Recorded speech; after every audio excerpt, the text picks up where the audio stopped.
Sup mga idol, dito tayo ngayon sa bukid. Kukuha tayo ng pagkain ng mga kambing. Dahil wala na makain ng kambing dahil sa sobrang tag-init.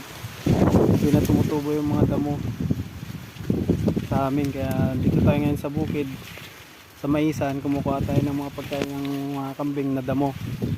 So yan po yung mga damo po dyan sa baba. Yan. Kukunin po natin tong mga to. Lalagay sa sako para magkain ng kambing.